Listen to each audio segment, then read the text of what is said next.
So when you first come out here, you can see dirty laundry labeled dirty. Usually dirty laundry is close to the washers. And clean laundry, which is over here, they tend to be close to the dryers. And you can see the sign here, it says clean. But again, if the sign falls off or whatever it may be, clean laundry tends to be closer to the dryers. When you're gonna load dirty laundry, you can use gloves. They're usually gloves that are right up here. So put on your gloves. And it's pretty straightforward. Just take laundry from in the dirty laundry.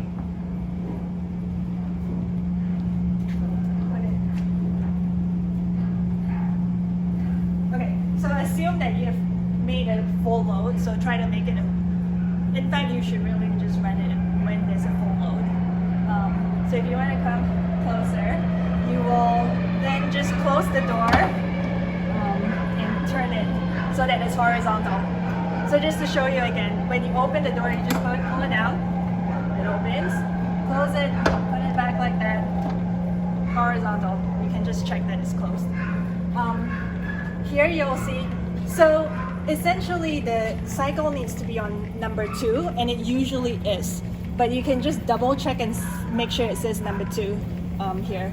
If it doesn't say number 2, you can just press this arrow right here to cycle through. So it's just, your options are either number 1 or number 2. So by default, it's usually 2.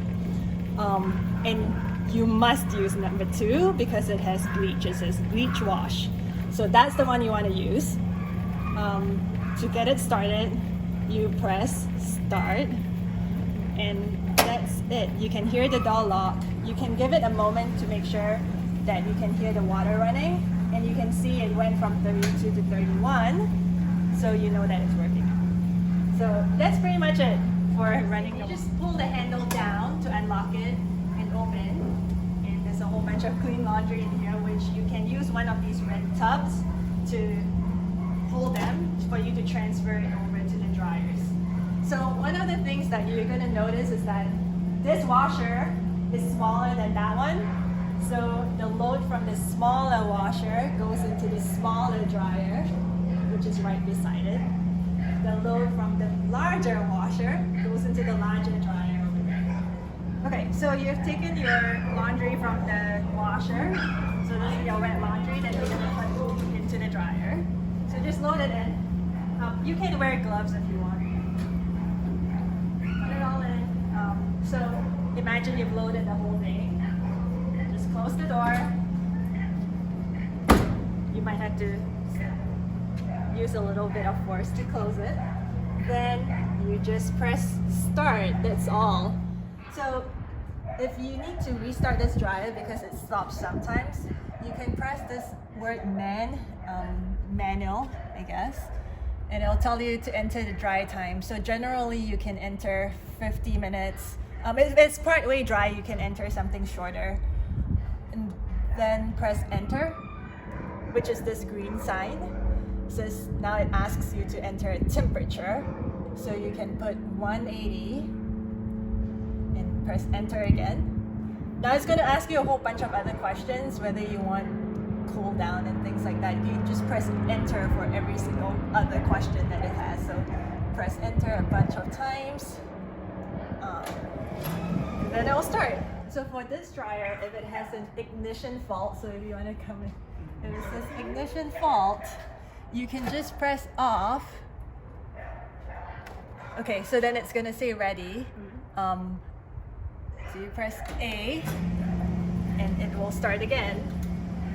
If it doesn't start again, you can try pressing start. So just try pressing, off, A, start, or some combination of that to get it started. So when you unload the laundry, you may find things that are not towels or blankets. So for example, you might find a toy, you might find a leash. So if you like to, it would be helpful that when you unload the laundry and you find things like that, to put them in their respective buckets over there. You will see their label. I think leashes is at the bottom. You can see pet clothing, hammocks, mop heads. This one's not labeled here, but you can see their mop heads in there. So for example, if you have one of these come out within the dryer, you can put it in there. As I said, toys. Look at the labels on the bin so you can put them back in there. Same thing for leashes. If you happen to know where these things go, like for example, if you find a leash like that, clean out of the dryer, you could hang it in the classroom if you wanted to. If not, you can put it here. But that also means that if you're ever looking for pet clothing or toys, you can find a bunch of them back here.